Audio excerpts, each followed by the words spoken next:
Hello, Beggars Table. Welcome to our weekly check-in. It's good to be with you. I hope that you are all hanging in there and having a good and blessed week. I am happy to be able to be with you and to talk with you this week. And what I want to do is offer a few words about the true self and the false self, because that's really the theme that we're riffing on a lot this Lent. And it's so timely for everything that we're going through. So here, let me just offer a few words about this. Here's one cool way to think about it. Your true self is the you that lies underneath all of the things that you think are you. The you that lies underneath all of the things that we think are you or we think are us, right? The posturing, the personality, the tricks of personality, the achieving, the failing, all of the things that we tend to project to the world and project to ourselves, these aren't necessarily really us. But the ironic thing is that we might be the last one to realize it. You may be the last one to realize it. You know, when we talk about the true self and the false self, it's not really a good, bad conversation. It's easy to think that when we say the false self, we mean something really bad. But the truth is the false self can be awesome. It can be generous. It can be charitable. We usually use it and build it to convince ourselves about how awesome we really are. And most of the time, we're probably right. It really is awesome. But the immortal you, the you that God knows, the you that God created, the you that, as we talked about with the second thief on the cross, that only desires to be with Jesus, that only desires to be with its creator, that lies underneath all of the tricks of personality and the programs for happiness that we have.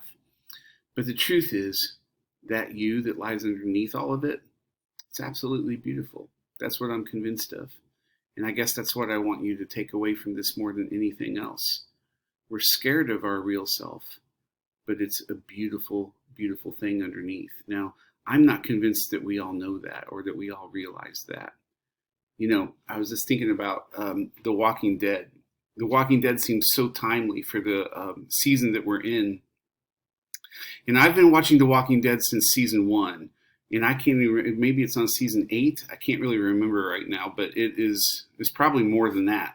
I really enjoy it. But it's kind of a metaphor, if you think about it, for how we think about ourselves underneath all of our pretensions, because it's a world where a false self has largely been stripped away and it's exposing what lies underneath.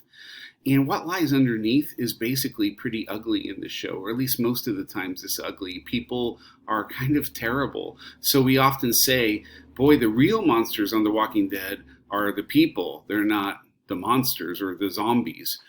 But I just want to propose a counter to this idea. I want to suggest that your true self is absolutely beautiful. It's the self, as I said, that God knows. It's the self that God sees. It's the self that God loves. It's a beautiful and immortal self. And it's the diamond. Some people call it the immortal diamond that lies inside or beyond all of our tricks and our programs for success. It's our real self. And when we're stripped by a crisis, kind of like we are right now, and we're stripped of all, or at least some of the things that give us our branding and give us our image, and maybe most of all give us a sense that we're in control, then we get a chance to see it. And contrary to being ugly, it's absolutely beautiful.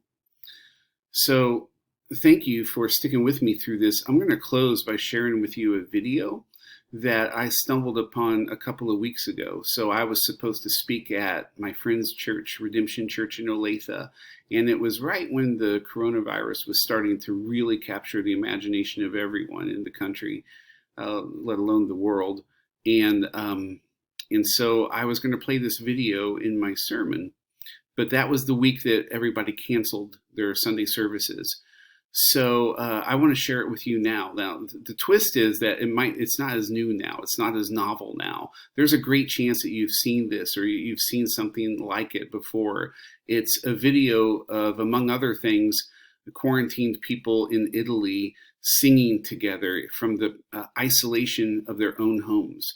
And it's beautiful. And what I want to do is I want to ask you to watch this, reflecting on and keeping in mind that when crisis strips us of our false self and all of our pretensions, what lies underneath is something that is absolutely beautiful.